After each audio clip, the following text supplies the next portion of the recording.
भी व्यापारी भाइयों को प्रणाम। अब लिफास्ट इन्वर्टर बैटरी और भी कम रेट पे ही परचेज मिलेगा, जिससे कि आपकी मार्जिन और बढ़ जाएगी।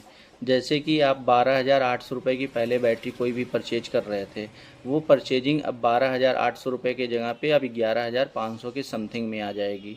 जिससे कि बेनिफिट ये होगा आपका कि आपका प्रोडक्ट सस्ता होने से आपकी मार्जिन बढ़ जाएगी। दूसरा, आपको जैसे मान लेते हैं वो 13,500 रुपये या 13,800 रुपये में बेच के 1,000 रुपये की बेनिफिट आप ले रहे थे, तो उस बेनिफिट पे होता क्या था कि 1,000 के बेनिफिट पे आपको 28% गवर्नमेंट को जीएसटी देनी पड़ रही थी, जिसमें होता था 280 रुपये। वो 280 रुपये ना देकर अब 18% जीएसटी के हिसाब से 180 रुपये देना पड़ेगा। इससे बेनिफिट आपको ये मिल रहा है कि 18% में आने की वजह से आपको पर बैटरी पे 100 रुपये की मार्जिन एक्स्ट्रा बढ़ जाएगी। जैसे कुछ व्यापारी भाइयों का कहना है कि मेरे पास पुराना रेट पे माल पड़ा हुआ है, तो वो घर बढ़ाएँ ना। जैसे हम लोग के पास भी बहुत सारे माल पड़े हुए हैं, उससे हम लोग का बेनिफिट ही है। जैसे मान लीजिए आपने पहले 28% पे मटेरियल बेच रहे थे, अब 18 पे बेचना पड़ेगा। अब आपका 10% का बेनिफिट हो रहा है।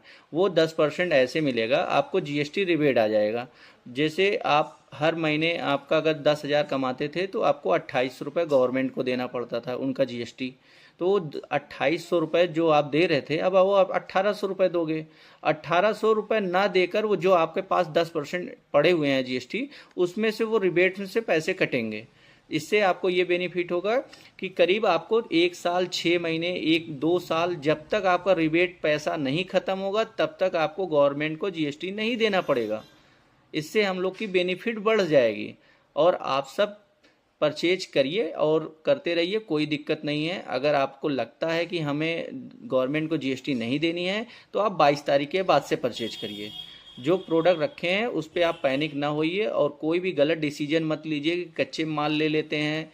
ये कई लोग का ये सुनने में आ रहा है कि वो कच्चे में माल ले रहे हैं 10% कम करके, वो उससे आपका लॉस हो रहा है। लॉस इस हिसाब से हो रहा है कि आप जैसे अगर कच्चे पे माल ले रहे हैं तो आपको 5% डिस्काउंट मिल रहा था, उस पर 5% और मिल जा रहा है, तो 10% का डिस्काउंट। जहाँ पे आपको सीधे ही 10% मिल रहा था और 5% ये ले रहे हो, तो आपको 15% यहाँ पे आपको 10% मिल रहा है। तो ऐसे गलत डिसीजन न लें और रुक के मटेरियल को परचेज करें। या तो मटेरियल आप परचेज कर रहे हो तो आप कहिए उनसे पक्का आप बिल दें। कच्चे बिल पे कोई भी मटेरियल परचेज ना करें। धन्यवाद।